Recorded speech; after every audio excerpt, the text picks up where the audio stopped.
Hi guys, and welcome again to my kitchen. Today I'll be making some mac and cheese cups and showing you how I do it in my kitchen. Yes, I am going to show you exactly how it is done. Here I have already melted my 2 blocks of butter, and I'm going in with some flour. 1 cup of flour. I'm adding it intermittently and incorporating it into the butter. It is best to add it a little at a time so you don't get too many lumps in the mixture itself, in the roux. So here it is. I'm continuously adding the flour a little at a time, and then from there I'm gonna get my other ingredients ready.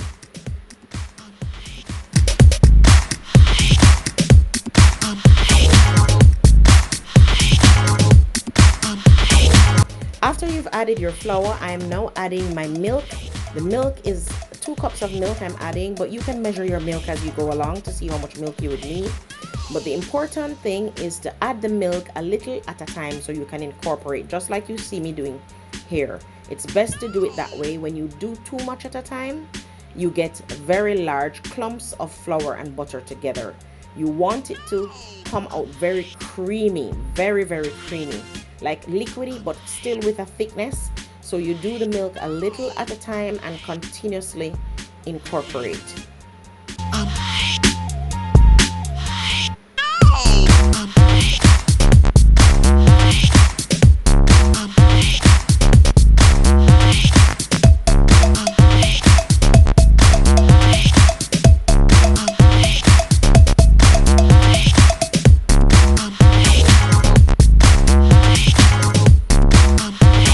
Do this until it is very creamy. If you notice, it is very creamy right now.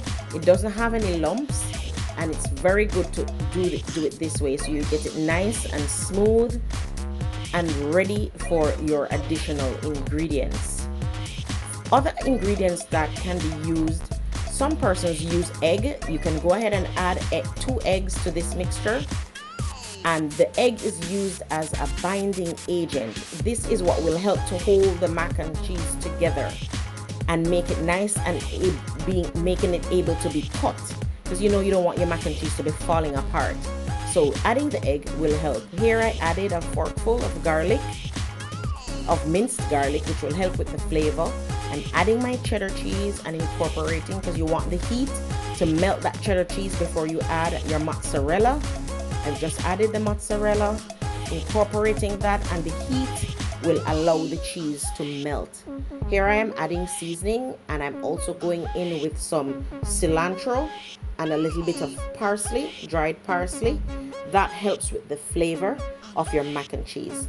I already cooked my penne pasta, so here I am adding my penne pasta, and I'm incorporating it so that everything, the entire mixture, is all over my pasta. And then of course you can also add some heavy cream, cooking cream or heavy cream, it's the same thing. You can add that for a little bit more smoothness, a little bit more creaminess, and also for added flavor. Here I've added it to my baking tray. I've sprinkled with mozzarella and cheddar, putting it to bake, and of course I've sprinkled on top of it some Parmesan and some paprika, which is what helps to give it the color. Parmesan helps a lot with the flavor. Here it is, my mac and cheese cups. I hope you enjoyed this video. Any questions, reach out to me. Thank you for watching, and see you next time.